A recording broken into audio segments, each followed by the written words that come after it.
สบายดีเด้อป้าลุงสบายดีซีทุกท่านมื้อนี้ก็พบกับน้องแทนคือเก่าพี่น้องมื้อนี้ก็เฮ็ดงานคือเก่าเนาะ แม่งแทนก็บ่ลงคลิปหลังจากอ้ายเพิ่นข่าวอ้ายเพิ่นเนาะแต่ว่าบ่ได้ออกข่าวบ่ได้ออกหยังเลยพี่น้องปิดเงียบแต่ว่าผู้ใดก็ฝากไลค์ฝากแชร์ให้เด้อพี่น้องตายนะบ่ได้ค่าหัวบ่ได้ค่าหยังเลยพี่น้องตายฟรีไปเอาน้ำพ่อน้ำแม่เขาก็บ่ให้พี่น้องเลยเนาะบ่ได้ค่าหัวตายฟรีพี่น้องเอ้ยบ่ได้อิหยังสักอย่างเลยมีได้โจกเงินตัวเองทั้งนั้นพี่น้องเอ้ยสุดท้ายกับพ่อแม่เขาไม่รับผิดชอบบักนักจักสิเป็นอะไรพี่น้องเอ้ยบ่ฮู้ว่าสิติดคุกจักปีแต่พ่อแม่มันนั่นให้มอบลูกให้สิเฮ็ดจังได๋แม่นบ่ล่ะพี่น้องมอบลูกให้เพิ่นน่ะอยากเฮ็ดได้จะเฮ็ดโลดซะมอบลูกให้เลยซั่นแล้วก็ขามันโลดแล้วเนาะพี่น้องขามันโลดแล้วยิ่งมันตายแล้วเนาะพี่น้องคันว่าแนวนั้นก็สุดท้ายก็พ่อแม่เขาก็บ่รับผิดชอบจังจักอย่างพี่น้องโทรไปก็ตัดปุดๆก็จ้ะบ่นั่นเลยบ่รับผิดชอบจังจักอย่างโอ้แม่แทนเราตายทิ้งซื่ออยากรู้ว่าอ้ายนี่เป็นมาจากไสพี่น้องอ้ายนี่คือลูกป้าพี่น้องลูกป้าก็คือทางพี่น้องทางแม่พี่น้องเลยพี่น้องทางแม่มีก็ถามเขามาถามกันหลายขู่หลายคนพี่น้องตายก็ตายถิ่มซื่อตายบ่ได้ค่าหัวตายบ่ได้อีหยังมีแต่โจกเงินตัวเองทั้งนั้นพี่น้องเลยคือนั่นนี่ก็ทำบุญก็หอบบ่ได้ทำซ้ำพี่น้องขอบอกบ่มีเงินเนาะห้องก็ลงมาเหตุงานเมื่อวางช่วงสงกรานต์ห้องก็ลงงานมาเหตุงานได้2 เดือนบอกสิประมาณนี่แหละ2 เดือนนี่แหละพี่น้องแล้วก็พอดีพิจใจกันมากนะแม่เนาะแม่งแทนกับบ่หูรายละเอียดเนาะแม่น้องแทนกับบ่หูรายละเอียดบ่หูรายละเอียดบ่หูอันนั้นเลยกับบ่หูว่ามันก็ติดคุกจากปีแล้วเนาะอันนี้แม่งแทนกับบ่หูสาเหตุ กับชุดท้ายกับบ่ได้ค่าหัวบ่ได้ค่ายังเลยพี่น้องตายถิ่มปานมายังมีคุณค่าพี่น้องเอ้ยตายถิ่มซื่อ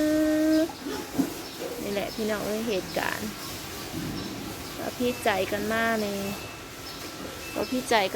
ตะเฮิงแล้วว่าจะเป็นเดือนแล้วพี่ใจกันมาในบ่ฮู้ว่ามื้อนั้นแต่ว่าบักอันนั้นมันเป็นคนใหญ่เนาะเป็นคนใหญ่เป็นคนหุ่มหางใหญ่ก็เฮาก็บ่ฮู้รายละเอียดเฮาก็บ่ได้โทรไปถามอันนั้นถามเอื้อยเขาถามเอื้อยเพิ่นพี่น้องเอ้ยเฮาก็ได้เดี๋ยวสิว่าจังได้ก็นั่นนี่แหละพี่น้องเอ้ยตายกับคนตายก็ตายไปแล้วให้คำตอบบ่ได้แม่นบ่ล่ะพี่น้องให้คำตอบให้คำอธิบายบ่ได้เอาไม้หรือเอาเลขนี่แหละพี่น้องเอาไม้หนา3 ตีหรือเอาเลขนี่แหละพี่น้องว่าได้ยินว่าอ้ายนั่นอ้ายผู้เสียชีวิตนั่นว่าเฮ็ดว่าตีบักอันนี่ก้อนว่าซะตีอันบักควรขาอ้ายนี่ตะก้อนว่าซะแล้วบักอันนี้ก็เลยเอาไม้หนา3หรือเอาเลขนี่แหละพาดเลยว่าซะบอลฟุตบอลเพิ่นเสียนะมีแต่บอลเล็กบอลไม้บอลยั้งอยู่หันนะพอแม่งแทนก็เคยเข้าไปเฮ็ดงานอยู่หันเนาะพอแทนเพิ่นก็ถามว่าลุงน่ะเพิ่นเสียอยู่ไสเขาเฮ็ดกับเพิ่นอยู่ไสอยู่บ้านไม้ว่าซะอยู่ไสเขามางบ้านไม้ลงบ่จักแล้วตอนแม่งแทนไปนะเพราะว่ามันเป็นบ้านไม้เด้มันมีบ้านไม้2 ชั้นอยู่หันบ้านไม้น่ะก็บ่มีใครอยู่บ้านไม้น่ะก็ข้างล่างแล้วมีแต่ไม้มีแต่เล็กพอน้องแทนว่าไหนพี่น้องไว้ตายถิ่มซื่อตายถิ่มปานมาบักน่ะก็คือสิยิ้มเปื่อยๆเลยเนาะพี่น้องมันคือสิยิ้มเปื่อยๆเซยเลยเพราะมันบริเสียขายังเนาะขาคนทุกคนมีแต่มันติดคุกบ่ฮู้ว่ามันสิติดจักปีเท่านั้นบ่ฮู้ว่ามันได้ติดคุกหรือมันได้บ่ได้ติดคุกตอนนี้แม่งแทนกับบ่ฮู้คือกันพี่น้องเอ้ยคือว่าสิเอาเรื่องมันก็เอาบ่ได้คือเก่าเนาะคนอื่นออกข่าวพี่น้องเห็นบ่น้องแรมก็ยังออกข่าวไผตายก็ออกข่าวแต่ว่าอ้ายพี่ชายคนที่ขาเนี่ยบ่ได้ออกข่าวบ่ได้ออกยังปิดข่าวไปเลยเพราะว่าเขาบ่อยากให้ออกข่าวบ่อยากให้ออกข่าวบ่อยากดังบ่คือ คือน้องแล่นนะคะเพื่อสิหาสิ่งส่วนเพาะเนาะพี่น้องอันนี้ดิเขาบ่เตะบ่เขาบ่ถิ่มลงบ่อจระเข้พี่น้อง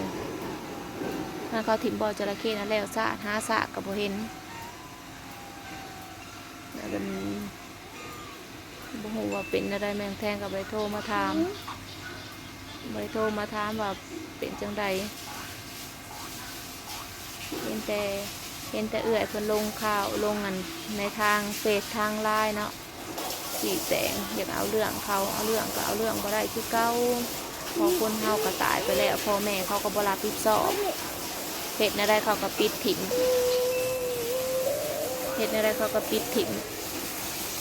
แม่งแค่ยังถ่ายคลิปมันก็จบกับขอโทษขอให้หลายๆพี่น้อง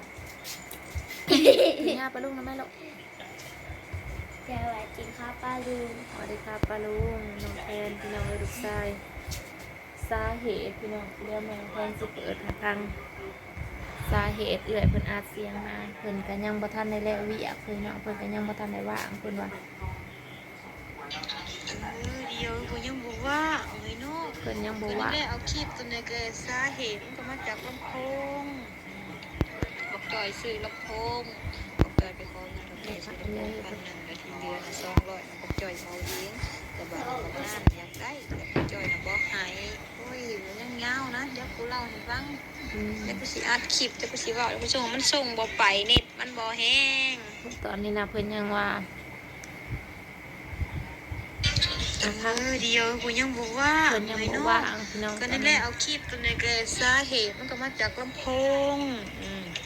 บอกจอยซื้อลำโพงบอกจอยไปขอ ผู้ เงิน ขา จอย นั่ ซื้ น อ แหละ ลำโพ พี่ ง น้อง 1,100 ผู้ขานั่น เดือนละ200นะบอกจอยเอาเองแต่บัดนี้บอกหน้าน่ะอยากได้แต่บอกจอยน่ะบอกให้โอ้ยมันยังเงานะเดี๋ยวกูเล่าให้ฟัง พี่น้อง อัดคลิป เดี๋ยวเพิ่นสิเล่าให้ฟังซื้อหน้าพี่น้องซื้อหน้าสาเห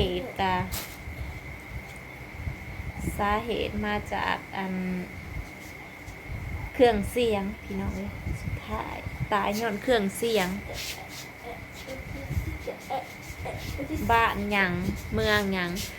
เมืองบุรีคำไซพี่น้องเอ้ยแข้งบุรีคำไซพี่น้องจะอยู่ทางใดเด้อแมวแทนกับพวกนู้นั่นแหละสิประมาณนี่แหละพี่น้องเขามีความสุขเซยบุ้งวัดได้พี่น้องเดี๋ยวเขาก็เอาลงให้เบิ่งพี่น้องก็เขาก็หูเอื้อยเพิ่นเดียวเพิ่นสิเล่าให้พังอยู่พี่น้องรอเบิ่งรอชมพี่น้องรอเบิ่งรอชมรอติดตามพี่น้องว่าเกิดเหตุการณ์ยังแน่เนาะแต่ว่าเครื่องเสียงคนสื่อจอยนะคนที่คนที่ตายไปแล้วนะพี่น้องที่อายเขาตายไปแล้วนะ อย่าเฮติละลูกน้องแทนก็เจ็บแขวคนที่ตายไปแล้วนั่นไปขอเงินนำเฒ่าแก่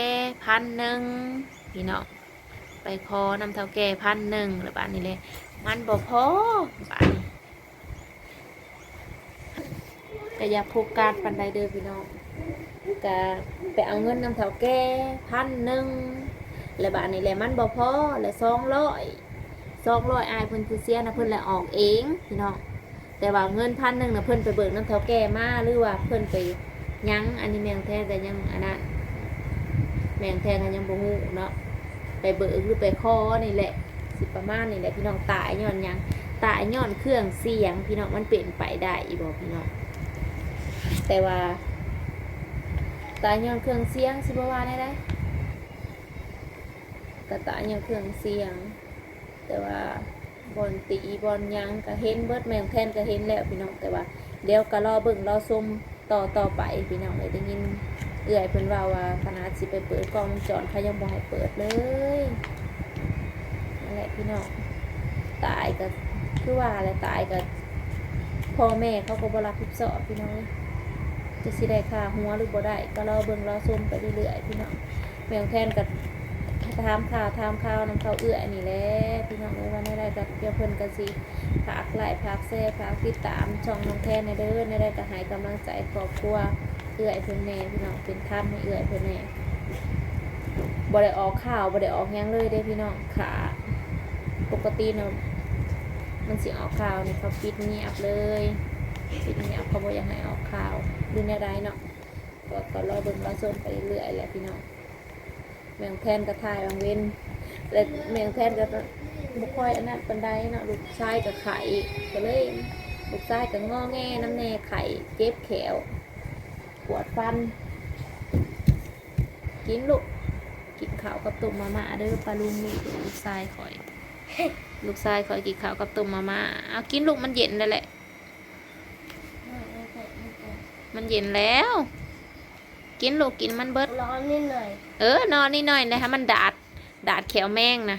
นี่แหละพี่น้องนั่นแหละพี่น้องสาเหตุก็รอเบิ่งรอส้มพี่น้องก็เบิ่งหน้าตามไปก่อนพี่น้องแต่ว่าบ่ฮู้ว่าตอนนี้มันอยู่อาจสิอยู่เรือนจับอาจสิอยู่ผูกอะไรพี่น้องแต่แม่แทงก็เด้อเพื่อคนจะให้คำตอบก็รอเบิ่งรอฟังรอส้มพังข่าวไปน้ำกันเด้อปะลุงลาแหละปะลุงขอบคุณ FC ที่เข้ามาติดตามซองน้องแทนเนาะฝากไลค์ฝากแชร์ซองน้องแทนได้เด้อแต่อายเพิ่นผู้เสียก็ได้ยินยาเพิ่นว่าได้ยินยาเอื่นว่ามาเห่าแซวยันกลายเป็นเพจเป็นพายไปเลยพี่น้องเพราะว่าขาเนาะบ่ได้บอกกล่าวใครเลยไปแล้วพี่น้อง